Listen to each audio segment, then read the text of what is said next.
Olá pessoal, boa tarde, tudo bem com vocês? Professor Maurício aqui. Boa tarde, pessoal. Tudo bem? Aqui é o professor Caio. E a gente está aqui para falar de mais uma Olimpíada que os nossos estudantes do Colégio Nacional eles terão a oportunidade de realizar, que é com muito carinho, né, que a gente apresenta aí a sexta Olimpíada Brasileira de Geopolítica, em que os estudantes do segundo ano do colégio foram convidados para participarem e testarem seus conhecimentos, desafiarem, né, sobre essas questões relacionadas às relações internacionais, porque inclusive o tema dessa sexta Olimpíada desbravando as relações do poder mundial.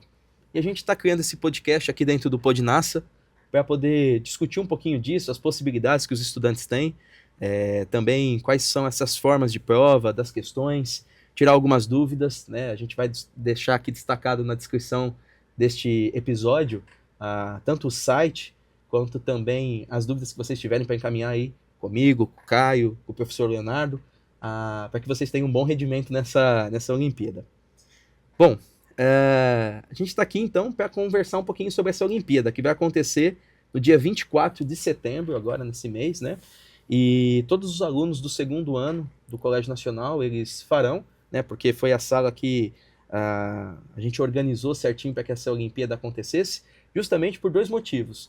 Primeiro, para fazer uma análise sobre esses fatores geográficos, políticos, econômicos, culturais, que esses estudantes com certeza vão estar desafiados aí para o próximo ano, para o terceiro ano, Sim. né? E também porque são temas importantes para a preparação de vestibulares, né?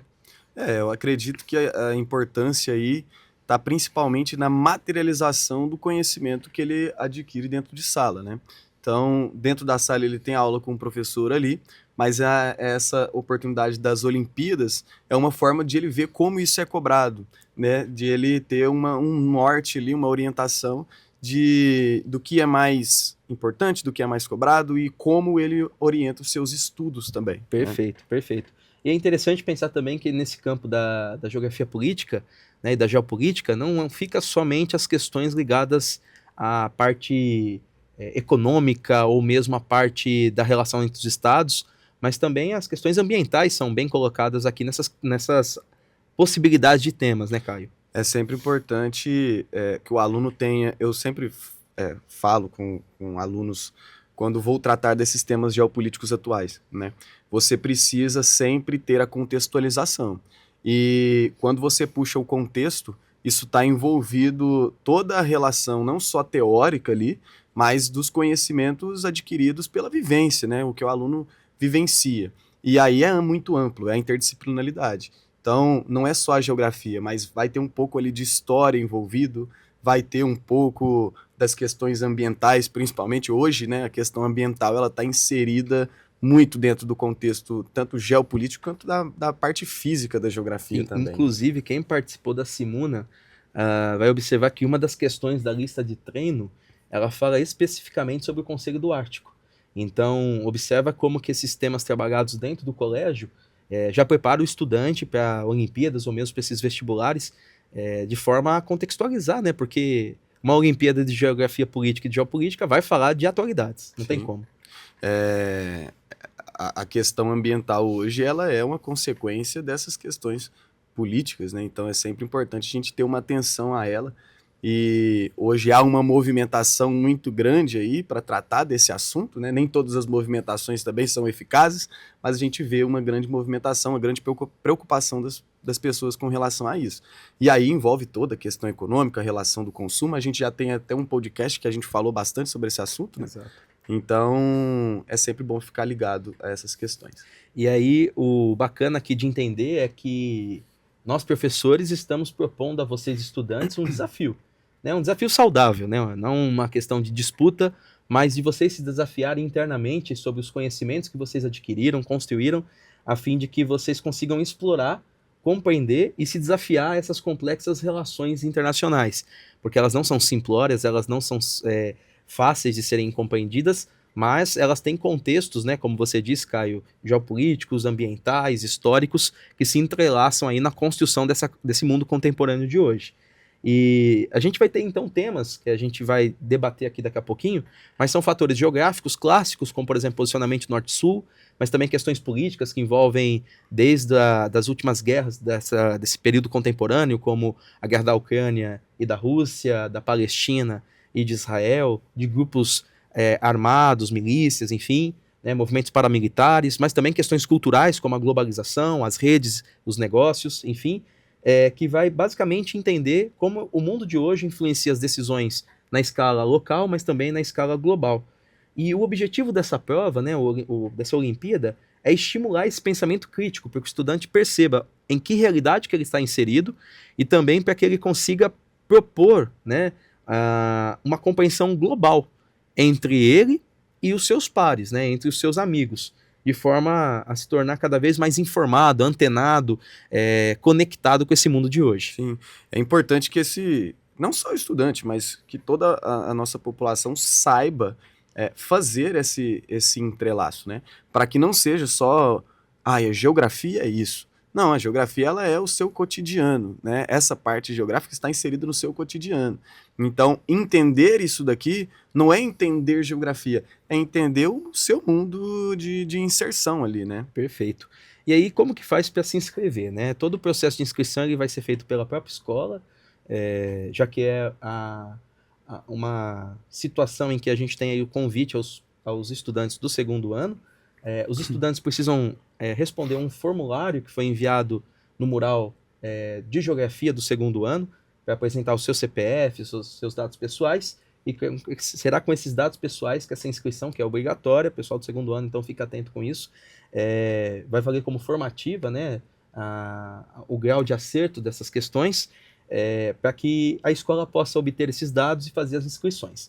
Quem vai coordenar isso, né, tanto é eu, o Caio, o Leonardo, né, do InovaNASA, para que vocês tenham um bom rendimento. Então, o objetivo nosso aqui é que vocês se encantem pelo tema de atualidades, pelo tema de relações internacionais, né? Não é uma prova que você precisa ficar nervoso, pelo contrário, é você testar seus conhecimentos, suas habilidades, a sua, como posso dizer assim, sua antena com esse mundo digital de hoje.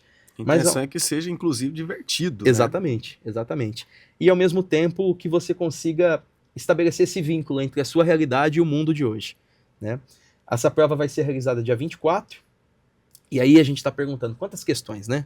Então, são 30 questões objetivas, então é uma prova de múltipla escolha, de fase única, e os melhores do país serão premiados com medalhas de ouro, prata e bronze, além de que todas as pessoas que participarão, então, vão ganhar um certificado de participação, que é muito importante aí para vocês terem como atividades, né, complementares, além das atividades formais que a gente tem no ensino médio. Então é uma oportunidade de ouro aí para a gente conseguir ter boas medalhas, mas também de ter participação e experiência em mais uma Olimpíada que o colégio propõe aos nossos estudantes, né, Caio? Com certeza. É como você já verbalizou, é a oportunidade única. E a ideia é que os alunos façam isso de uma forma divertida, né? E que eles realmente se encantem ali pelo processo e façam com muita calma, muita leveza, para que seja algo prazeroso e não algo difícil, algo chato de fazer. Exatamente. E além também, que eu esqueci de dizer, que além da medalha de ouro, prata e bronze, a gente também tem as honrarias, né? Então, medalhas de honra ao mérito também são distribuídas. Então, a chance de obter uma premiação aí de bom nível, né? É bem alto nessa Olimpíada. Bom, vamos lá então para a gente falar de algumas questões que envolvem aí alguns temas contemporâneos, como essas guerras atuais, como a gente disse aí, a guerra da Ucrânia e da Rússia, as questões relacionadas à questão territorial, né? Se a gente né, conseguisse tornar muito prático, né, esse modelo de prova, a gente pode falar que ela discute temas ligados a essas guerras territoriais clássicas, né, então de conflitos armados entre as potências ou entre territórios, né, guerras digitais, porque tem uma das questões aqui que envolve cybercrimes, então também tem essa disputa digital e também um novo território que é um do novo século território. Final do 20 para o 21, né? É um novo conceito de território digital, que muitas vezes nós pensamos que é um território que não é um território, que é não existe um exercício de poder, mas a gente vai ver, inclusive, que existe esse exercício de poder. Existe alguém que está ali nesse território de forma digital, controlando algumas coisas Exatamente. ali. Inclusive, isso é tema de grande disputa, né, dentro do Estado brasileiro, entre essa regulação das big techs, né, relacionadas a essa informação de redes sociais, de mídia digital, e também o controle dos estados com a sua população. Então, isso aparece também nas provas, além das questões tradicionais, contemporâneas que a gente tem, dessa guerra clássica de disputa territorial, né, daquilo que a gente entende de atualidades envolvendo a geopolítica clássica, também tem essa nova forma de compreender o mundo de hoje, que é esse mundo digital, né? E então esses fatores geográficos, eles não são apenas a materialidade do território, mas também o mundo virtual ele aparece. Sim. Bom, vamos lá então para a gente ver uma das questões. A gente separou aqui em alguns níveis, e essas questões elas envolvem aí temas relacionados tanto a características clássicas, mas também a novas frentes de discussão da geopolítica, né? Esse caderninho de questões, essa lista da Olimpíada, ela está disponível no site, que está disponível aqui no link deste episódio, e ele é bacana porque além desta lista, você tem provas anteriores também, de anos anteriores, que você consegue recuperar, fazer, testar seus conhecimentos, se preparar. Então a gente pegou essa lista treino aqui, justamente para selecionar algumas questões. Essa lista ela tem 20 questões, tem a resolução, né, o caderno de resoluções atrás, para você ir, né, testando seus conhecimentos, se está de acordo, para tirar dúvidas, enfim. Bom, a primeira questão, então, para a gente debater, é uma que tem um gráfico bem clássico da regionalização, né? Então ela coloca esse número meio esquisitão lá de questão, mas é porque são questões aleatórias dentro dos objetivos que ele tem, né? E aí, essa questão ela mostra que nós temos uma regionalização. Vamos lembrar que regionalizar significa dividir o espaço geográfico, né, esses territórios, a partir de um critério comum. Esse critério ele pode ser físico, natural, geopolítico, econômico. E esse mapa ele mostra para a gente a típica regionalização do chamado Norte-Sul, que é uma regionalização geopolítica, né, em que os países do norte, esses países claros, aqui azul claro, eles são os países considerados desenvolvidos, né, as nações desenvolvidas. Já as nações subdesenvolvidas são demonstradas na figura em vermelho.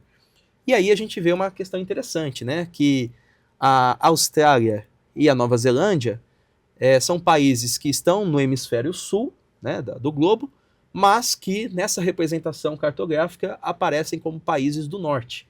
Então, e também chama atenção ao lado lá do Brasil, né, a gente tem um território, que é um território francês, que é a Guiana Francesa também pintada na cor azul. Então, a questão nos mostra, então, essa interpretação, que está justificando o fato da Austrália e Nova Zelândia estarem colocadas nessa posição. Então, a figura apresenta uma divisão utilizada pela nova ordem mundial, lembrando que esse conceito de nova ordem mundial é um conceito que é estabelecido pós 1991, com a queda da União Soviética, e com a emergência e difusão das redes de comunicação, de transportes, pelo aquilo que os autores foram denominando de globalização. Inclusive, um dos autores mais importantes desse processo é um brasileiro chamado professor Milton Santos, né, que ele dá bastante direção do que seria essa globalização. E aí a questão continua. Porém, se você observar com atenção o mapa, pode verificar que alguns países que pertencem ao sul fogem essa regra.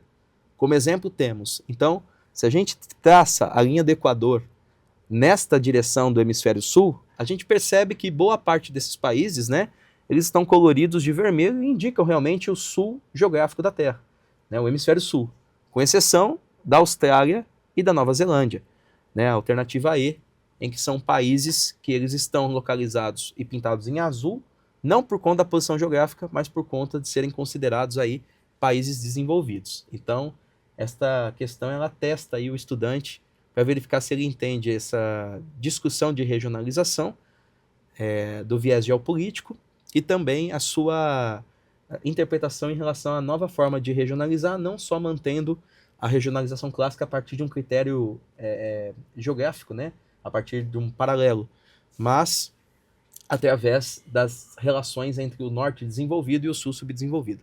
Sim, é uma questão muito, muito boa. Não consideraria uma questão difícil, pelo contrário, acho que é uma questão bem tranquila e serve para a gente ver essa disposição desse mundo atual, né? Hoje a gente está inserido nesse mundo global, então é importante que a gente tenha o conhecimento dessa regionalização, não mais só dentro do nosso território, mas fora do território, porque nós estamos inseridos nesse grande mapa de certa forma, né? Seja de forma de comunicação, seja de forma... Alguma informação ali tá chegando a nós. Então nós precisamos saber como esse mundo está regionalizado. E aí esse caso aí é muito interessante da gente acompanhar essa regionalização que foge do aspecto geográfico, mas passa também por um aspecto econômico, social. Perfeito. A questão, essa daqui, né, que a gente comentou agora, é bem do estilo geografia clássica, né, de você testar aí o conhecimento do aluno em relação à cartografia, a leitura de legenda, a discussão em relação a qual é o critério sendo utilizado, mas a questão aqui do lado, que fala sobre o refugiado, é aquilo que o Caio trouxe aí no início do podcast, dizendo que não é só geografia, né, cabe também entender sociologia, cabe também entender história, cabe também entender, perdão, aspectos ligados para além do conteúdo meramente geográfico, né? E aí tem uma questão que envolve bastante questão cultural, né? Muito articulada com a sociologia. O texto ele fala, né, do Moreira, ele fala: a categoria de refugiado carrega em si as noções de transitoriedade, então a questão de trânsito, né, do movimento, de provisoriedade, ou seja, não é fixo de maneira permanente, mas pelo contrário, ele está numa condição especial de refúgio, e temporalidade. Os refugiados situam-se entre os países de origem, né, entre o país de origem, perdão, e o país de destino. Ao transitarem entre os dois universos, ocupam posição marginal, tanto em termos identitários, ou seja, aquilo que ele se identifica, né, assentada na falta de pertencimento pleno enquanto membros da comunidade receptora e nos vínculos introjetados por códigos partilhados com a comunidade de origem.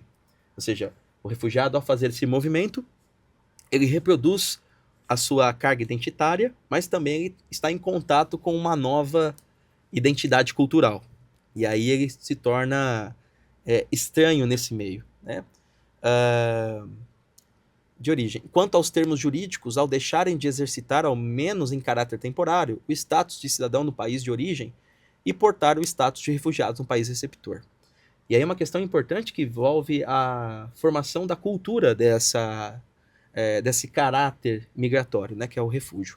A condição de transitoriedade dos refugiados no Brasil, a gente pode falar aí de venezuelanos, haitianos, né, de bolivianos, mas principalmente venezuelanos e haitianos na contemporaneidade, conforme abordada no texto, é provocada pela associação entre, né? Então a gente consegue ver que a questão cultural é muito forte, carregada nesse texto inicial do Moreira. E o que a gente consegue ver é que o seu enraizamento, né, a sua raiz histórica, em termos de identidade, vai se perdendo ao longo do tempo, que vai sendo introjetados novos códigos desse país que ele está sendo colocado em situação de refúgio. Sim, então, até se a gente for para um... Desculpa, Maurício. Pode falar. Se a gente for para um lado até mais social da coisa, né, eles muitas vezes abandonam essa cultura de origem para se inserir nesse mundo onde ele é um estranho, né? Perfeito. Então é como uma forma ali dele tentar estar mais dentro daquele Exato. Mundo, né? E não totalmente excluído. Nem sempre funciona, mas eu acho que existe essa tentativa também, esse movimento. Perfeito. E outra coisa importante é que o texto não fala em nenhum momento de um movimento de resistência, de um movimento burocrático do Estado. Pelo contrário, o texto está aportando o status de comunicador de uma troca cultural, né? E como que o refugiado ele está inserido no meio desse processo. Então, o texto ele não aborda essa questão da ascensão social e da burocracia estatal, da miscigenação étnica e dos limites fronteiriços. Pelo contrário, ele mostra a porosidade dessa fronteira em que o refugiado ele consegue o acesso, né, nessa condição de refúgio, em que o outro país consegue recebê-lo, né? A desqualificação profissional e ação policial em nenhum momento mostra esse caráter coercitivo do Estado em punir ou perseguir esse refugiado. Pelo contrário, mostra a comunidade receptora, ou seja, nos vínculos que vão sendo criados com essa nova cultura.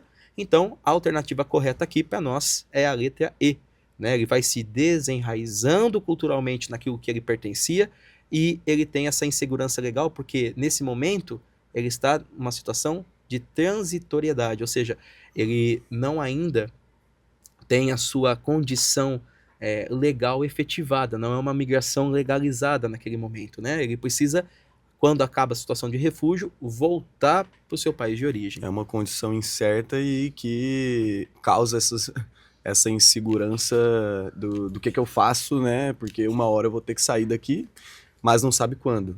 Então, há essa insegurança legal e esse desenraizamento cultural. Isso Perfeito. mesmo, essa alternativa. Observe, então, que essa questão foi escolhida porque ela foge desse caráter meramente técnico, né, do território e aborda essa questão cultural muito presente dentro da sociologia, né? Então, a prova de geografia política e geopolítica ela tem esse caráter, né? Um caráter que ele trabalha tanto questões relacionadas ao espaço geográfico e ao território, mas também à sua nação, né? Esse caráter cultural das pessoas. Bom, outra questão que a gente pode comentar aqui é uma que fala sobre a globalização, que começa com na América do Sul, ninguém gasta mais. Pode baixar um pouquinho aqui, ó. Abaixo dessa. Aqui, ó. Essa é uma questão muito interessante porque ela mostra um comportamento também cultural realizado através do que na sociologia a gente chama de indústria cultural, né? Dessa propagação em grande massa de hábitos de consumo. E ela é muito interessante porque, apesar de ser uma questão já desde 2014, ela ainda é atual, porque o seu significado é contemporâneo, né? Então a gente tem lá um texto que fala sobre o gasto que algumas nacionalidades têm com fast food, né? Restaurantes de comida rápida, tipo algumas grandes marcas que a gente conhece aí em shoppings, grandes cidades, né? Então na América do Sul ninguém gasta mais em fast food do que os brasileiros. Dado interessante, se a gente for pensar aí em alguns países importantes desenvolvidos na América do Sul, né? Por exemplo, Chile, Argentina, são economias aí que o PIB per capita é maior do que o brasileiro. Mas mesmo assim, na América do Sul, ninguém gasta mais em fast food do que nós brasileiros. Aliás, segundo um estudo realizado pela IA Business School, que analisou os hábitos de consumo nesse setor, em 2014 apenas os Estados Unidos, com 290 bilhões de reais, e o Japão, com 162 bilhões, e a China, 130 bilhões, estão à frente do Brasil. Se a gente pensar aí nesse cenário, né, nenhum país europeu consome mais fast food do que nós brasileiros. Isso é um dado interessante em termos de comportamento cultural e do que a gente reproduz esse comportamento cultural. Importante também entender, esse fast food que nós consumimos, a maioria não é brasileiro, né? Exatamente. Então, mais uma vez, a gente vê a questão cultural inserida na nossa alimentação.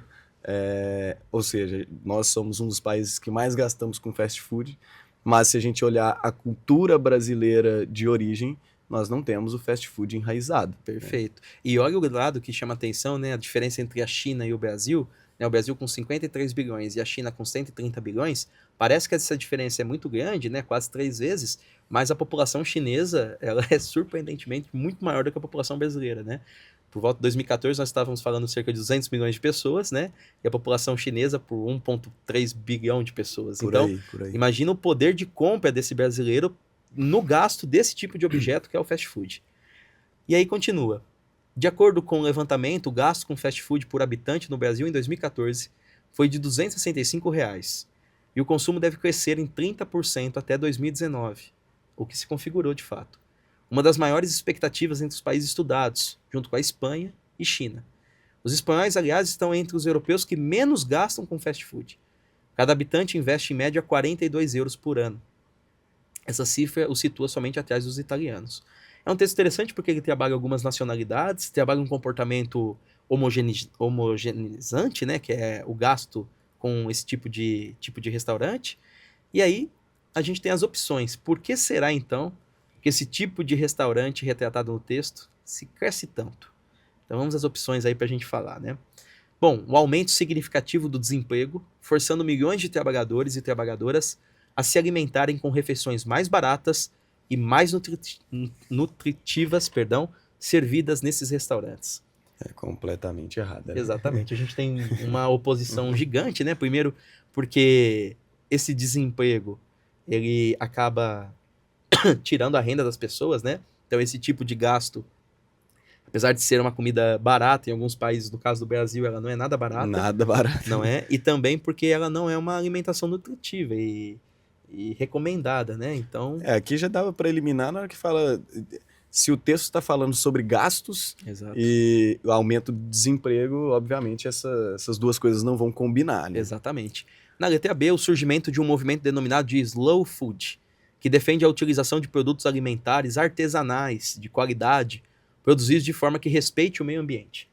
A gente sabe que isso é total oposto ao que seria o fast food, né? O fast food é uma comida rápida, industrializada, de escala, não de artesanal, né? Não é aquilo que é contado em uma história de tradição, pelo contrário, é uma situação de espalhar um tipo de cultura, um tipo de consumo que atinja bilhões e bilhões de pessoas. É Então, comida rápida, né? Come e vai embora mesmo e perfeito. é isso. A C, um movimento mundial de valorização das alimentações locais como forma de prestigiar a comida feita nos vilarejos mais distantes e disponibilizadas por intermédio de restaurantes mundializados. Veja que coisa interessante, né? O fast food, ele tem uma marca muito interessante que é o consumo de sanduíche, né? A principal marca de um consumo de fast food é sanduíche, bem do estilo norte-americano. Então, não tem essa valorização de alimentações locais. Você já viu fast food de feijoada? Não. Não tem. Já viu fast food de pequi? A feijoada se demora uma eternidade para fazer um piqui também. Não Eu acho é? que acredito que você começa de manhã. Já viu fast food de galinhada? Não tem. Por quê? Porque não é um movimento mundial de valorização das alimentações locais. É comida ao estilo pizza, ao estilo sanduíche, né? Comidas que são propagadas por um modelo fácil de consumo, barato, e que não é para prestigiar essa comida de vilarejo, essa comida de identidade. Pelo Não é para contrário. você se deliciar. Eu tô comendo um sanduíche que me lembra muito aquele país, aquele local. Não tem nada a ver. Não tem nada a ver. É só comer mesmo e. Vamos ler a E antes de falar a resposta correta, que é a D, né? Só pra gente ver também por que a E tá errada, ó. O resgate de uma modalidade de alimentação que surgiu no início do modo de produção capitalista, no século XVI, ou seja, lá no mercantilismo, na Europa, baseada nas tabernas instaladas nas feiras comerciais como as de Flanders e Champagne. Ou seja, a ideia daquela comida extremamente tradicional, vinculada ao final do mundo feudal, ao início do mercantilismo, ao que os franceses vão chamar de mundialização. Completamente fora do período histórico. Fora do contexto Exato. total. Inclusive, a gente vê na questão, pouco se fala ali da Europa. Exato. Né? E aí essa alternativa Boa. tá aí Boa. citando... Falando de duas regiões, uma belga e outra francesa. Boa. Exato. Boa. Então, a alternativa é a letra D, com o fenômeno da globalização, que atua como fator determinante na modificação dos hábitos alimentares, porque imagina o quanto de nós brasileiros somos atingidos por isso, né? Ao final dos nossos dias se torna muito fácil a gente pedir essas comidas rápidas, que não são da identidade local nossa, mas se tornaram, através dessa força cultural, dessa indústria cultural, gerando transformações no estilo de vida de milhões de pessoas espalhadas pelo planeta. Então, isso é interessante porque, à medida que ele vai dando os exemplos, tanto nos Estados Unidos, no Japão, no Brasil, na China, ele está mostrando que mesmo entre o Oriente e o Ocidente, né, entre culturas completamente diversas, a gente tem hábitos que se cristalizaram nessa globalização. Né? Um desses hábitos é o consumo desse tipo de alimento.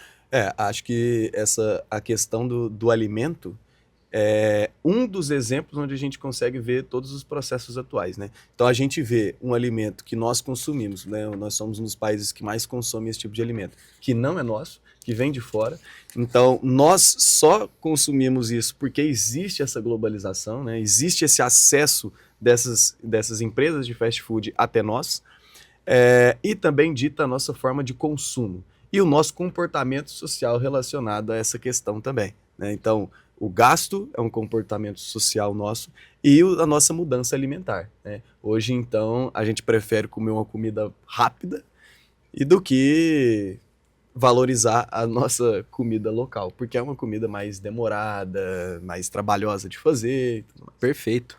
Vamos lá para a última, então, para esse podcast não ficar longo. A gente pegou aí pelo menos três questões, na verdade, né? Uma que envolve globalização, a outra que envolve um pouquinho de cultura, outra que envolve uma análise de mapa. A gente vai baixar para uma outra questão aqui, que é uma que começa com cerca de 400 mil pessoas do Reino Unido. Tá lá para baixo, ó. Tá lá para baixo. Quer ver? Tá na outra. Aqui, ó, essa questão aqui. Que é interessante para falar daquilo que a gente comentou no início do nosso podcast, que são as novas formas aí de relações políticas dentro desse mundo virtual, né? Essa é uma reportagem de um importante jornal inglês chamado The Guardian, né? É um tabloide inglês aí que mostra algumas questões sobre mudanças de comportamento, enfim. Inclusive fica a dica para alguns alunos, se quiser olhar, né, dar uma vistoria nesse site, é muito bom. É muito bom. E serve para ter uma base de conhecimento também sobre essas questões atuais, né, da Perfeito. atualidade. E uma coisa, né, que nós professores fazemos, que vocês estudantes, assim, podem ter o hábito também, que é bem bacana, é sempre, antes de começar a questão, olhar a fonte do que ela tá falando, né? Se é um jornal inglês, se é um jornal francês, se é um jornal brasileiro, se é uma notícia, se é uma reportagem, se é uma opinião, se é um autor, porque aí a gente consegue direcionar mais o tipo de texto, né? Isso então, te dá um contexto, né? Perfeito. Igual esse daqui que tá falando da água, né, do lado, ele é do mundo da educação, então ele é mais didático, ele tenta transformar a informação através de uma forma mais acessível. Esse já tem uma questão de opinião, né? Então a gente vai observando que a fonte já vai traduzindo também o que o site quer ou que a informação quer passar. Informação, né? Perfeito. Então aí a gente tem uma questão, você quer ler essa daqui, Caio? Posso ler. Cerca de 400 mil pessoas do Reino Unido podem ter tido seus dados pessoais roubados dos sistemas da companhia de gestão de crédito Equifax. Uma investigação indicou que um arquivo contendo dados dos seus clientes pode ter sido acessado, ilegalmente, por terceiros. Os dados incluem nome, data de nascimento, endereço de e-mail e número de telefone. Representantes da empresa disseram que os clientes devem ficar precavidos quanto ao recebimento de telefonemas de estranhos, bem como de e-mails não solicitados. Então, aqui é interessante esse texto e está inserido no nosso cotidiano atualmente. Exatamente. Né? Os é um nossos texto... dados estão todos perdidos aí pela internet. Acredito eu que muitos de nós nem temos noção de aonde nossos dados estão. Quando a gente baixa um aplicativo, que a gente dá aquela li e aceita os termos de compromisso, saiba que ali você pode estar aceitando, inclusive, a propagação dos seus dados para outras empresas ali em conjunto. Exato. Né? Imagine, por exemplo, você invadiu, como essa agência de gestão de crédito, você tem informações do tipo de consumo, da quantidade de consumo, do tipo de endereço, de telefone, de e-mail. Então, uma invasão como essa, você tem um acesso muito grande a esses tipos de informações. E não acha que essa invasão é para você fazer compra no Mercado Livre no nome de alguém, para você ir fazer um crediário nas Casas Bahia, não. Essa invasão ela é muito mais perigosa, né? Ela consegue indicar o tipo de comportamento seu e fazer com que estimule esse comportamento. A gente já falou um pouquinho disso num outro podcast, né? Para que essa informação ela seja vendida para outras empresas, para que você se torne um alvo potencial de consumo. Então não é só a questão de ser um crime virtual, mas também servir como material de consumo para outras empresas, vincular o teu tipo de vida virtual e te tornar um mercado consumidor né? possível. Aí. Não, o mais estranho disso tudo, né, é que por mais que aconteça tudo isso, não existe hoje no mundo atual uma forma de você não estar inserido nisso. O que você tem que ter noção é só que isso acontece, mas que dentro desse mundo global isso acaba se tornando uma inserção obrigatória. Perfeito. Né? Você já está inserido nisso. E você tinha dito, né, que você escolhe, né? Que parecia que era uma notícia atual, né? Ela é de 2017, então imagine o quanto já se tornou sofisticado esse sistema de ataque, né, virtual, porque a gente está falando aí de pelo menos setembro de 2017, então exatos aí 8 anos, e o quanto que isso já deve ter se alterado desde então. E aí o texto continua, né? Você quer ler? A invasão ilegal de sistemas e de computadores por meio da internet, visando apoderar-se de informações privadas, é conhecido como... Então vamos lá, as nossas opções, né? O cyberataque, a exclusão digital, a guerra cibernética, a inteligência artificial e a invasão anônima. né? A gente consegue ver aqui que o texto está mostrando que houve um ataque virtual, né? Então, a exclusão digital a gente já elimina, porque ela consiste basicamente na desigualdade social, na forma de um texto que mostraria, por exemplo, que 1 em cada 3 jovens no mundo não tem acesso à internet.